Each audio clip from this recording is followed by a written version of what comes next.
managed to gunbuck him about 5 times, 6 times. My brother got shot 5 times. I had to lay on top of him to cover up all the holes. The visits ended and my little girl said to me, "You come home now, daddy." What's going on, guys, and welcome back to a BlueTick show, season 2, all about crime. And opposite me today, we've got the one and only Lewis Clark. How are you? I'm all good. I'm just pleasure to be here and that. Appreciate it, man. So look, Lewis, loads of people have watched you, loads of people know your story, but of course my audience don't. So if we can throw it all back, firstly, what are you most known for? Armed robberies and been involved in gangs. Okay. And if we was to throw it all the way back now for people who don't know who you are, what was your childhood like? Like upbringing, family, mum, dad? Were they involved in crime? Was you a naughty boy from young? What was it? Yeah, do you know, I was always a very quiet boy growing up. I've always been like very respectful to people. I grew up in Battersea, South London. Yeah. What's it like growing up there? It was alright. I actually enjoyed my childhood growing up. Dad was in and out of prison majority of my life. Still love him to bits. Same kind of crimes as yourself? What's going on, guys? If you're watching this on YouTube, make sure you scroll down. We're now live on Spotify, so you can watch us while you're driving, listen to us while you're in the gym. Pretty much just listen to us anywhere. And make sure you give us a 5-star review on Spotify. Thank you. Yeah, my dad was heavily involved in armed robberies. That was his sort of thing. So growing up, it felt like all these things were kind of normal for me, you know? You know, like loads of money being brought into the house and stuff like that. Not seeing mum and dad go to work. It all seemed normal. It's not until I got older I realised, blimey hell, Lou, like, it's not really normal. It's not a really normal childhood, is it? And was your mum and dad together while you were growing up? Yeah, there's together majority of the time. Split up a couple times and stuff. They're not together anymore, but they're still good friends. Is your dad currently still My dad's currently still in prison. He should be home soon. He's just waiting for his parole and then he'll be back. And obviously growing up where your dad was involved in armed robberies, bringing home loads of money, did you just not think no difference? Did you just think this is what everyone's life is like? I thought this was normal. So like growing up knowing, I didn't know at first. It's not until I got a little bit older, teenagers, I realised what dad was up to. And then, because I looked up to him so much, I was just thinking, I want to get involved in this. And plus at the same time, the people I was around, they was doing like cash in transit robberies or like jewellery shops. And I kind of enjoyed it, like, you know, like the planning of things, that side of things, getting things done and then executing it. We could get onto that in a second. Few questions about childhood first one I've got, and I did want to ask you, having said on the way up here, when you was growing up in school, everything was normal, obviously you weren't in trouble and stuff, what did you want to be? Either a footballer or boxer. You never wanted to be an armed robber, a bank robber? You never had them dreams? I had thoughts about doing them. Yeah, I was thinking about them sort of things. It was normal to me, like I said. And did you know your dad was doing this stuff, or was it more you know but you don't know kind of thing? Yes, it was I know but I don't know. Like, he would never want me to know anything. He would. You knew he was a bit of a naughty boy, but you just never knew to what extent. He is very well respected, so I knew like he was about something. But he's not a bully type person. You know what I mean? It was more just... Yeah, my dad's... He's always tried to direct me to get a job. You know, but my dad telling me, "Oh, Lou, get a 9 to 5, get a trade." It's all good saying that, Dad. Why don't you get a 9 to 5? You know, so I can't blame him for everything because a lot of my friends I was around was all into that sort of stuff as well. So I was more than likely always going to go down that road anyway. So I can't blame him. What's going on? I hope you're all enjoying the episode so far. Make sure you all scroll down, hit subscribe. We're trying to hit 10,000 subscribers. At 10,000 subscribers, there's going to be an amazing episode that's already planned in the pipeline. So hit subscribe. Brothers, sisters? Got older brother, little brother. How was your relationship with them like? Yeah, I love them to pieces. My little brother's not like me and my older brother. He's more of a gamer. He'd be indoors playing. I don't even know what these games are called anymore. But yeah, he's just having these little battles and stuff. And never been in trouble with the police? Never ever been in trouble with the police. Bless him. He don't really leave the house as much, whereas my older brother's been in and out of prison. Been my Cody on some cases. He's actually doing really well. He's left that life behind him. He's doing paint and decorating.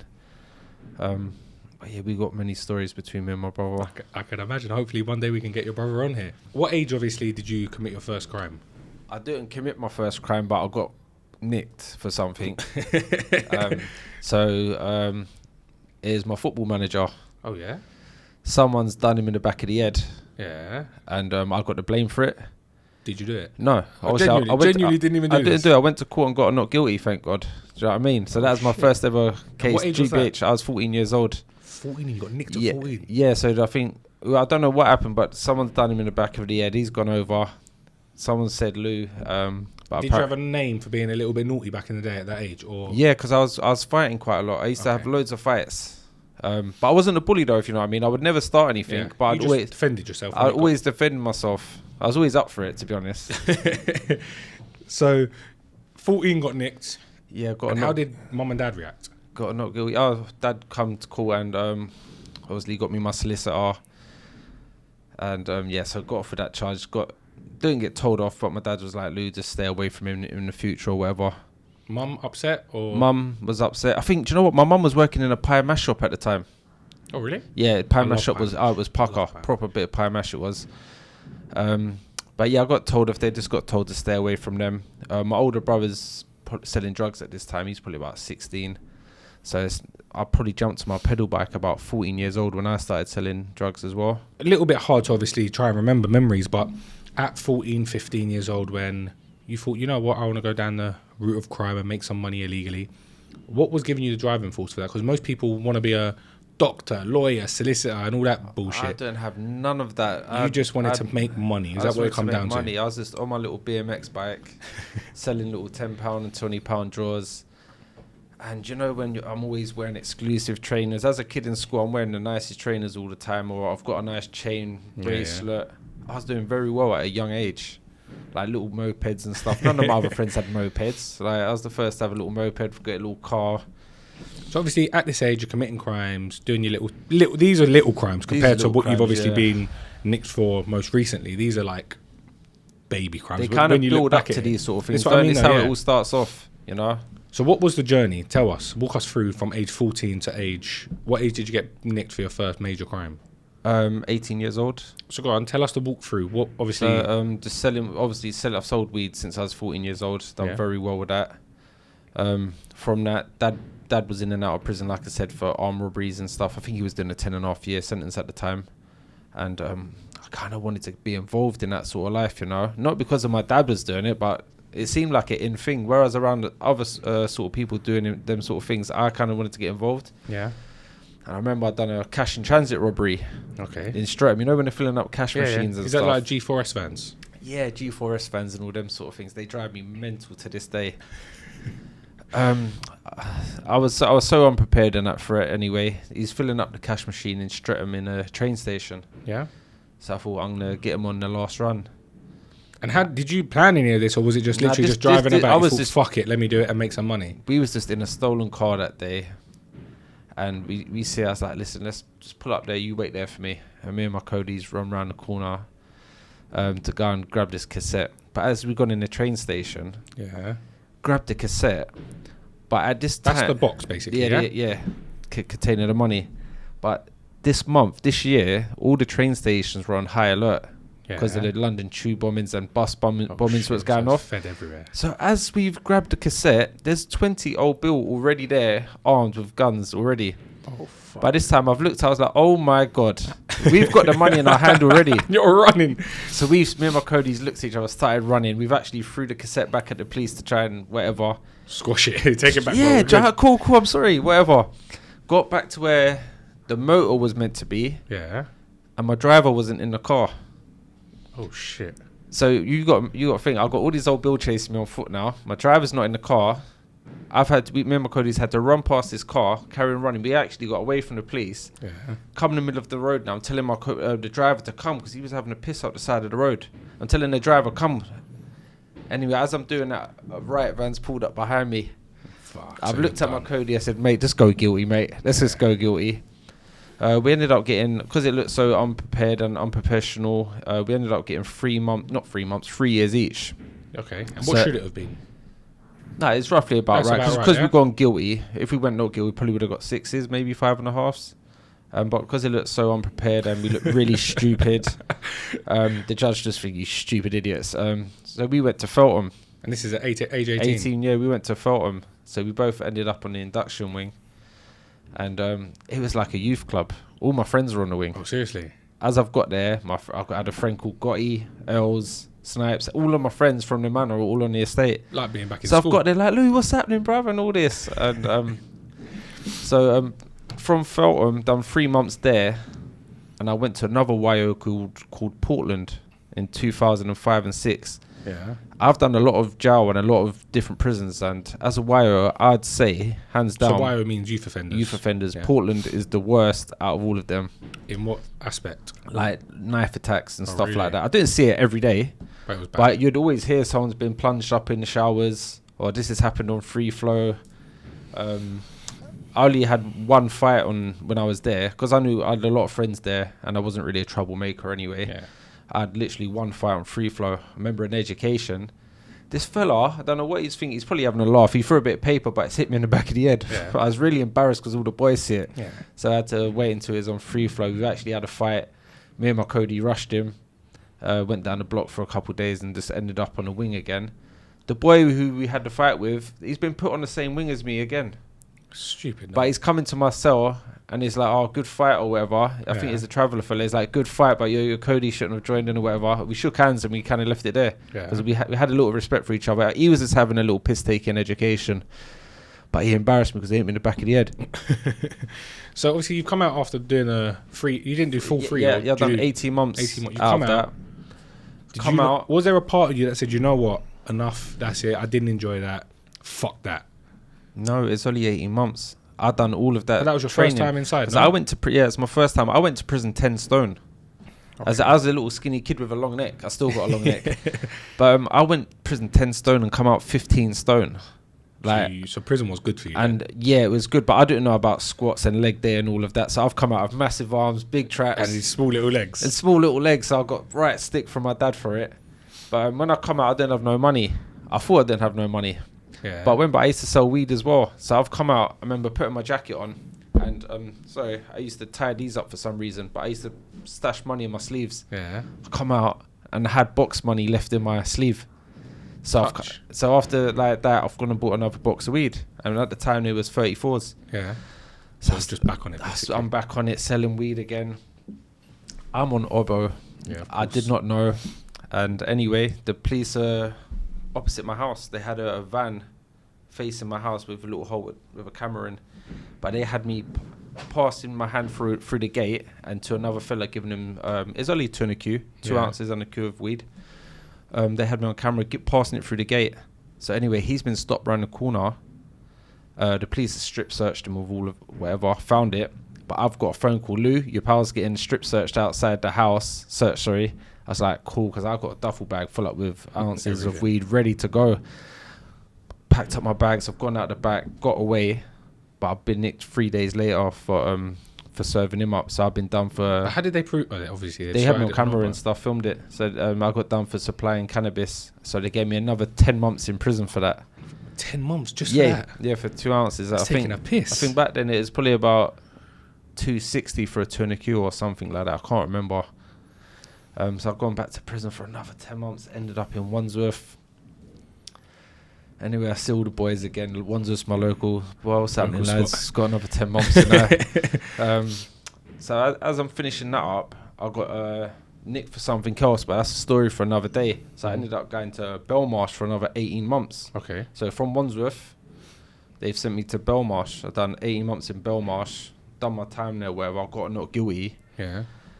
And then I've come back out. I've lost all my weight again now, stressed. Gone back down to 10 stone.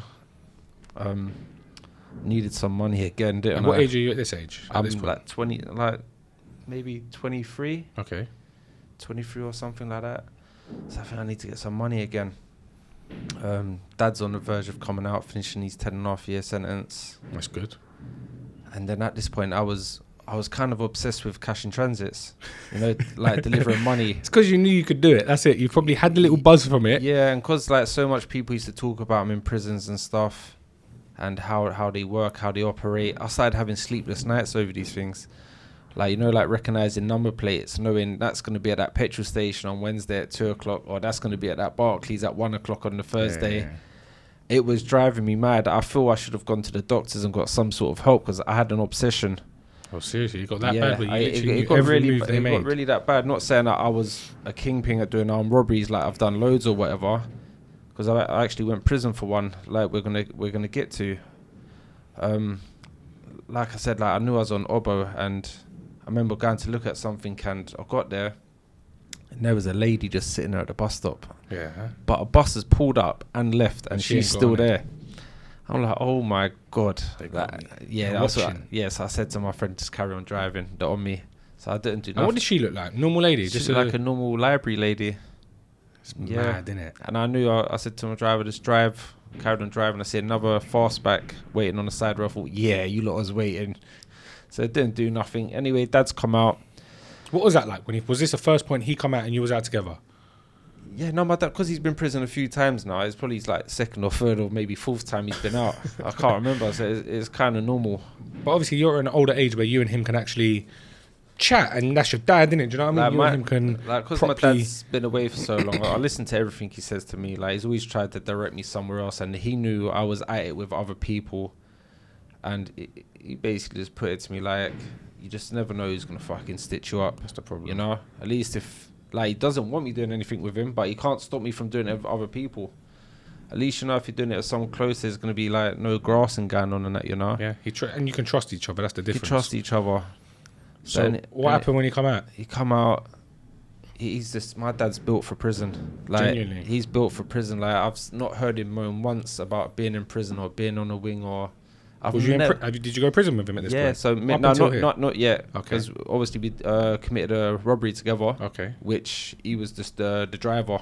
He didn't actually take part in the robbery. I went and done that myself. Yeah. So I remember the day of the robbery. So go on, your dad's come out, you're Yeah, out, you and him are now chatting. So I'm trying to get my dad like back used to being out and being on the roads again, driving. So we used to started trying to get my dad out of London, just driving down country lanes, clearing his head. Started spotting these vans and that about, didn't we? My dad would be like, "Oh, that go, couldn't it?" I'm like, "Yeah."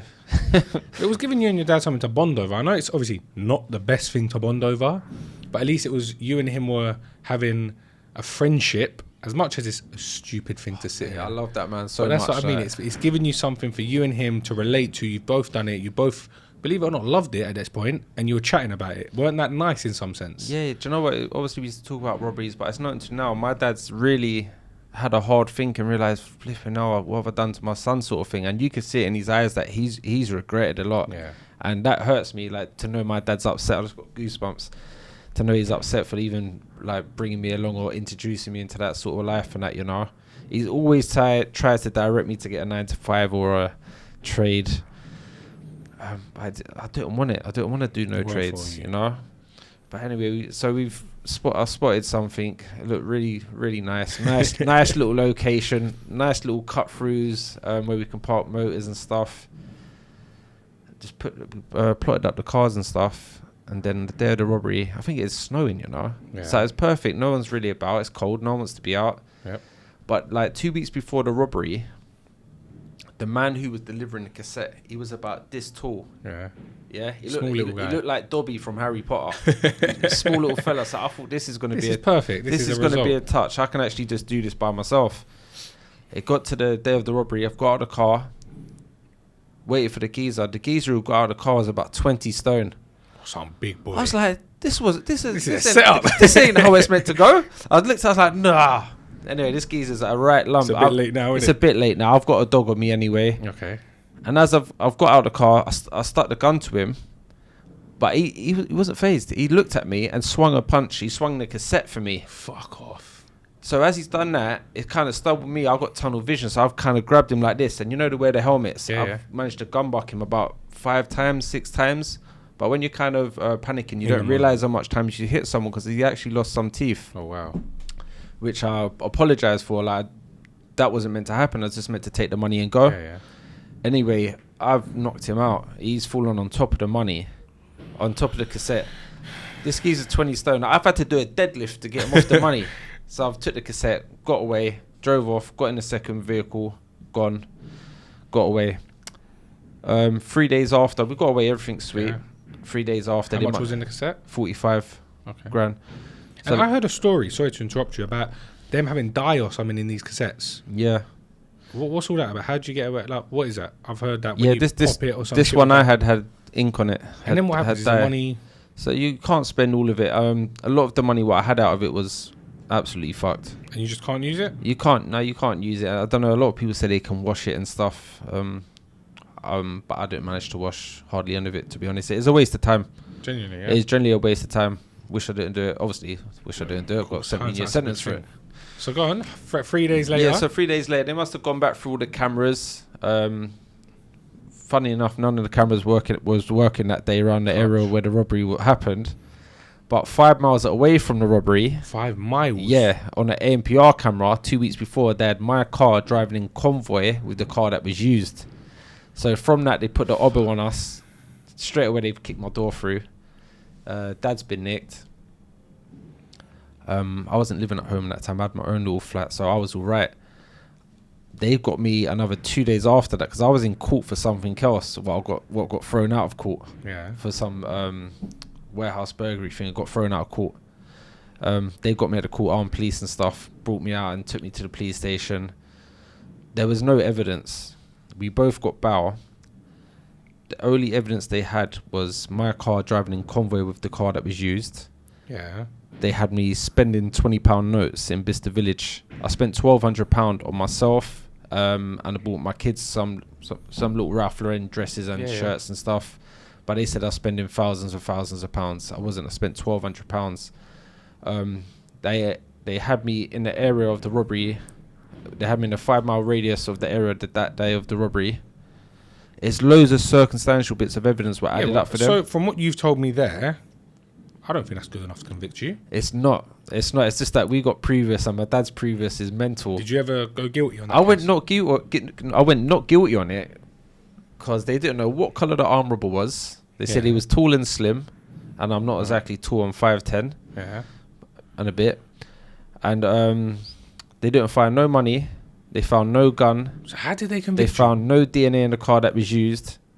My cell site put me in a 5 mile radius of that area of that day. Anyone could find. And I had previous for cash in transit robberies from 2005. Did you ever admit it was you? Yeah.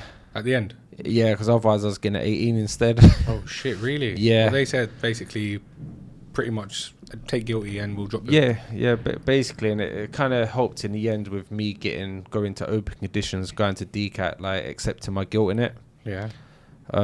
I got a confiscation order for it as well. How much? 22,000 each. Okay. But imagine I paid back 18,000, and I couldn't afford the last four quid. Yeah. And while I was in prison, it's gained interest at £1.8 a day, which is now added up to £10,000. Fuck off. Interest. So I'm still owing him around about 15,000, even though I've paid him 18 grand out of it. That's just all a money making scheme, man. They know what they're doing, but do you know what? Don't do the crime if you're going to start moaning about it. So I've accepted it is what it is, and I know I'm going to make something of myself over the next few years. So I'm just going to crack on with it. So with you and your dad, you both got sentenced to, how long do you get? 8.5? I got a 16-year sentence, and then I got another year to run consec. So I ended up with 17 years. Do 8.5. What did your dad get? He got a 9-year life sentence, so he's got to do the whole 9 years. Yeah. Then sit a parole board, which he's awaiting right now. Okay, so he's done the 9 years now. Yeah, he's done his 9 years. Wow. And when is he looking to come out? Next month, possibly. That'd be amazing, though. Big Tail might be home next month. Can't wait. So you and him have got nicked. They put you straight in. Where'd you go? What prison first? We went to Highdown. Yeah. Both together? Yeah. Here's my cellmate. And what was that my cellmate. I loved him, but he used to drive me mad. He used to do this thing because he gets up he gets up earlier before me, like 6:30. He will put the kettle on. Yeah. Make his cup of tea, but with the spoon, Yeah. It go ding, ding, ding, ding around his cup, so he's making loads of noise. He'd be like, Lou, do you want a coffee or tea, mate? I'm like, all right, Dad, I'll have a coffee, mate. But the good thing about it got me into routine. It got me getting up early. I was gym wardley there, so I was gym wardley for 3 years. So that's why I started getting my size and that back. And from there, we went our separate ways, which was sad. I went to a prison called Onley. Yeah. No, I went to Coldenley first, and my dad went to a prison called Grendon, which is a therapeutic prison for lifers. Yeah. So I've gone to Coldenley, done a year there. That was quite fun, just partying every weekend on vodka and everything else. While you and your dad were inside together, was the discussion always, when we get out, we're going to go and rob this, or was it, nah, let's try and turn our life around, or did you never really have that conversation? We didn't really have that conversation until recently. Oh, really? You have, though, yeah? We've had a sit down now, and it was a really nice sit down, which was needed. But yeah, I've done a year in Coldley. Then I went to Onley for 3 and a bit years. Done all my like courses, Resolve and all that. From there, I got my DCAT. Went to open conditions. So it's where you get your town visits and home leaves. But I got there in the Corona, when the Corona was about. So I didn't really get much town visits. I had like 5 and then I was released. So at least you got the 5 though, do you know what I'm saying? So while obviously I want to discuss, you were doing what they called grabbing... Cash in transits. What was you getting a buzz of? Because obviously I've spoken to many people and they didn't... I've heard your previous podcast, of course. Did you get the buzz of the money? Or was it more the, let's see if we can get away? Yeah. Is that all it come down to? Yeah, because I was alright. I was alright for money. I wasn't proper struggling. I've always had a couple quid. And obviously, you know you can go and get it. That's what I mean. You always knew that if you needed to. It was more of like the planning things and putting things in places, which I enjoyed. Thinking if I put this car here, or I can run through that alleyway, change cars there, and then plot that one back up there. And what was always the hardest part of organising it? It wasn't. It was just easy because there wasn't many of us involved. So it was pretty straightforward. And you just used to have a buzz from... Yeah, just watching films and stuff and watching vans go through sides of wall and taking loads of money and from all of them, what was the largest grab you've done? That 45 grand that you got nicked for? Yeah, just the one I got nicked for, yeah. But it wasn't even just that, man. Even when I was selling weed growing up, there's a lot of gang activity. I've not really spoke to you about that. No, you haven't. Talk to me about it. There was a lot of... my brother got shot 5 times. Oh, wow. Yeah, I had to lay on top of him to cover up all the holes. I remember what happened with that? It was a summer's night, and we was walking to the shops. I remember the motorbike. You know when you just hear the rev vroom? I just knew what was going to happen. My brother's in these sliders. I think you lot call them sliders, flip-flops. Yeah, sliders. Yeah. Anyway, they've started letting off the machine gun. The first shots hit my brother in his Achilles. Oh, wow. But he's took all the shots from me. So he got hit 5 times and my other pal got hit 5 times, but I'm standing in front of him. So they've got, you know when you shoot a machine gun? Yeah. Not that shot one, but it goes up like that, yeah? Call of Duty, when we're playing, we learn it from there. Yeah, so it's took his ankle out, calf, leg, back. So they took all the shots and I managed to get to the bottom of the hill. But as I'm running, I'm already on the phone to the ambulance because I know that thing's gone off about 20 times. You know it's not a joke. Ambulance, please. My brother's dead. Can you pick him up? Put the phone down. Told him where he was, obviously. Boom. So even there and then, yeah? God forbid that was to happen to me. Or as in happen, I was you in that situation. As much as you can say you can plan for it and stuff, I genuinely just freeze. When something like that happens, for you to have the mindset to phone up the ambulance and all of that, it happened did you automatically. Not genuinely think in my head, I'd think I'd just freeze and you wouldn't know what to do. And to have the confidence to say to him, my brother's dead so casually, can someone come and get him? Is like... That's all I said and gave him the location where he was. And police obviously turn up first, I bet. Yeah, obviously the police have to turn up, armed response turn up first, then the ambulance. But once I see it, they got off the bike and continued to shoot my brother, but it ran out. The thing ran out. So they got back on the bike and drove off. And were these boys you actually had beef with, or was it like... Yeah. It was though, yeah? Yeah. I don't know who it was or whatever. But as soon as the bike drove off, I run straight up the hill to go make sure my brother's right. Started pulling his clothes off, seeing where the holes are, covering them up till the ambulance got there. And he was just like, Louis, take the money out of my pocket. He had a couple quid in his pocket. He's like, Louis, take the money out. Cool. It was only about 2 grand or something, but I gave it to my pal, said, take that. And then I just looked after my brother till the ambulance got there. But by this time, I realised he's okay. Yeah. And my other pal was right as well. He got hit in the shoulder, finger. Any lifelong injuries with your brother? Oh, yeah, he's got the maddest bop now. Oh, really? Yeah, when we went prison one time, they was calling him the hot stepper because he's got the meanest bop. Because of him and his Achilles, so when he's walking, he's like... Yeah. Proper rude boy bop and that. And obviously, how is that to deal with? At what age was that? Probably about 22 or something like that. I'd being 22 years old and laying on top of your brother, believing he's genuinely gone. And I can imagine you and your brother are tight. Mm-hmm. Isn't that a memory that you look back at every single day and think, you know what? I hate bikes. Yeah, I know, I realised. But let me tell you a lot of stories. I picked up Lou on the way here. We was driving down to the location to film. 3 bikes pulled up next to us. So straight away, he was literally looking around. Man. That must be... You must get proper PTSD from... Yeah, proper, man. But I remember, I've been involved with a lot of... When shootouts have happened, I've been there, innit? So you obviously... So, like, when things are going off, it's kind of normal. It's just get away. You know, like you say that's normal, yeah, but for people who are not involved in that life, that's far from normal.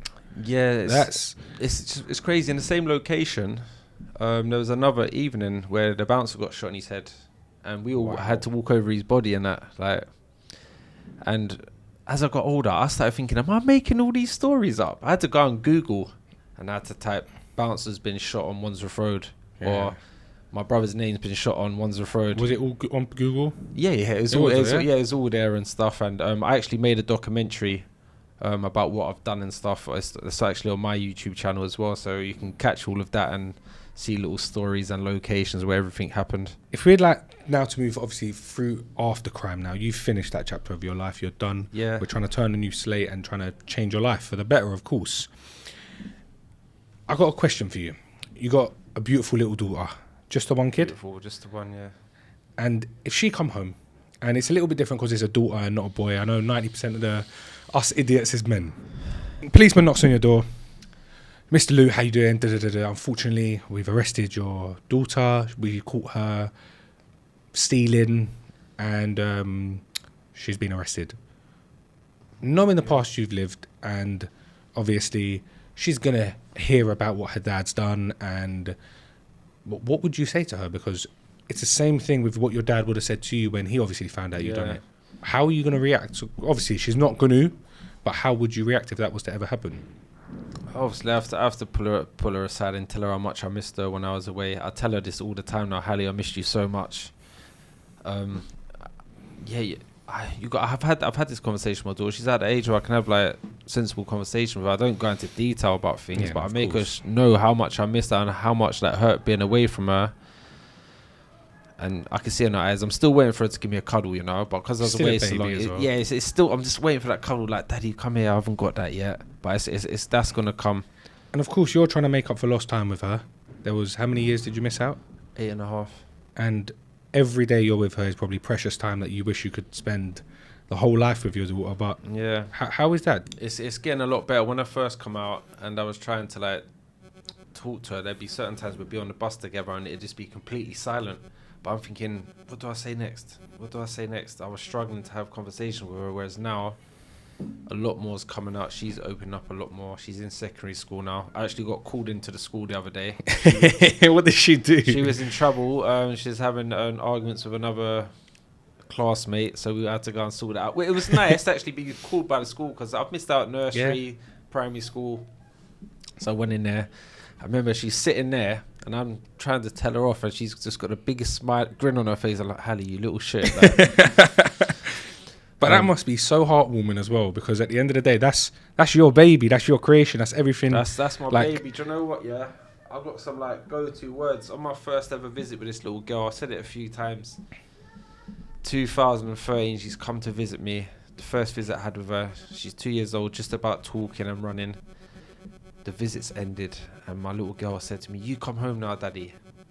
That must have melted your heart. Oh my days, my throat went. Yeah, I had to obviously just be the man, call, hugs, bye. But they're my go-to words. You know, when I'm feeling down, or if I want to do something stupid, "You come home now, Daddy." Cool. That's what I'm gonna get tattooed. Even when you phone her, even if you're ever feeling down, just getting her on the phone must give you that. It must, because.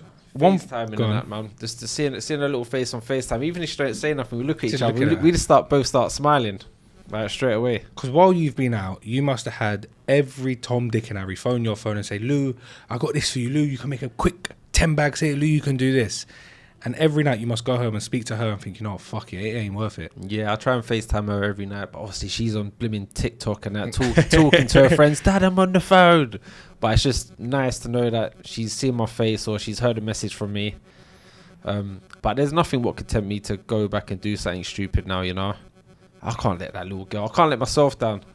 And my friends, a lot of my friends support me throughout my sentence. And how do you think your daughter's gonna cope when obviously she's gonna hear about your past? Or she knows everything. She said, "Dad, I watched your podcast." I was like, do you know what it is now? You said she's 11 years old, yeah? Yes. And when I look at 11 years old, I think you small little thing. But now 11 years old ain't 11 what it was back then. Like 10, 15 years ago, when you speak to an 11-year-old, they were just young, dumb, and like silly. Yeah. Now you're talking to an 11-year-old. You can have a proper chat with them. You can talk about business with some 11-year-olds, and It's crazy. so it must be so. I feel they're so more advanced than what I was at 11. When I was 11, I look back at myself. I think I'm a baby then. Like, I didn't have a phone when I was 11. same. No way. Now they got better phones than some of us. Yeah. And out of everything in your life, the one thing I can say from here, sitting here with you today, is it's so heartwarming to see someone who's had a past like yours. Obviously, you've been through hell and back, and the one thing I can say is your daughter, to have her, it must be so special for you. And I can see even in your eyes, I can see them watering up when you talk about her. Don't, right. She gets me, man. I can see that it all in you. Gets me, man. Don't. And it shows in a man, no matter how big and bad and tough you are, no matter some of the things you've done in your life, you've probably been in situations where people would cry themselves to sleep, and all it takes is one little girl in your life and it melts you. She's the only girl who can make me cry. But it's true. It's true. And if we was to end it now, of course, on such a beautiful thing with your daughter, I want to ask 2 questions to you. Your 3-year plan. What is the next 3 years for Lewis Clark? All right, cool. So while I was away, I used to have a little book I used to write my ideas in. Yeah. So I've got my YouTube channel on the go now, Big Lou Gym Bars. So everyone watching this, go subscribe to him. Make sure you show him love as well. Yeah, Big Lou Gym Bars. So it's basically short interviews with celebrities, influencers, ex-offenders. After that, they take part in my workout. Okay. But you get to nominate the next person. So when you're free, you'll come to take part. We're going to talk to you about how you got into podcasts and that. So that's just started off. I've got a few subscribers now, so I'm starting to get a bit of momentum now. Just building up my socials. I'm going to have some clothing out, hopefully for the summer, fitted like gym tracksuits and stuff. Yeah. And I'm just going to continue doing my PT stuff for now. I'm not trying to overwhelm myself with too much things. And I did want to get into acting. I've not got any skills, but if anyone's watching and you need me to play me, I'd happily do that. So you spoke about, just to touch on it, you spoke about what was it called? There was a episode made of you and your dad. What, on the Judge Ringer show? Judge Ringer. Oh my gosh! So to want me to explain it for everyone who's watching this, explain what it was. While I was away, they done Judge Ringer's Crime Stories Week, crimes that shook the UK. I'm not saying my crime was not a massive crime; it is a little thing, whatever. But they've reenacted the whole scene and stuff. Reenacted. So, mate, they've made some little skinny fella play me. It looks like he's been on the pipe all night. I'm serious. I was thinking they could have got someone like Tom Hardy or someone. Tom Hardy, bro, you're stretching it a little bit. Oh, mate, they got some skinny little fella to play me. But the funny part was, when me and my dad was sitting down together watching it, some fat blokes got out of the car to play my dad. And I was ripping him. And the thing is, they're probably all laughing at you to start. And all the boys in the wing, there's all kicking their doors. Oh, hey, Lou, I can see your dad. I can see you. And that. And we had a good laugh about it.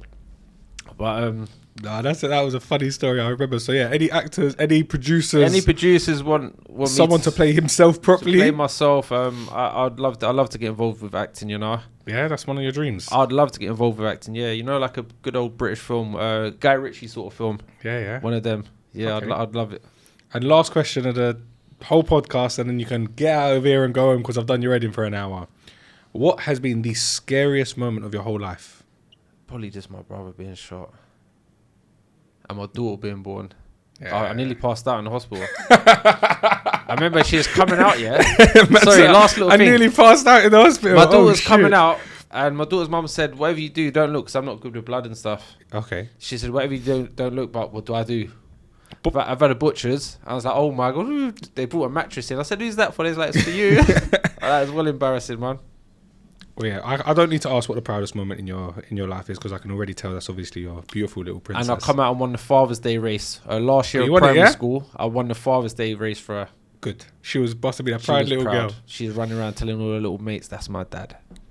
Oh, look, listen, it was a pleasure having you on here. And I hope everyone watching this does actually understand what it means having Lou on here. I didn't get him on here to come on here and talk about all the stuff he's done in his life. I got him on here to show the people that you can do wrong and you can change your life around. And genuinely amazing having you on here. And hopefully in 3 years' time when you're some famous actor, don't fucking forget about me. No, don't you dare forget about me. Make sure you jump back on and tell us about it. Yeah, but genuinely, thank you for coming on. Guys, make sure you jump over to Lou's channel. Go subscribe to him, do all of that, and hopefully you'll see me on there soon. Doing his workout. Doing my workout. I'm not very good at them. He's definitely doing it. Make sure you like, comment, and subscribe, and thank you for coming on, bro.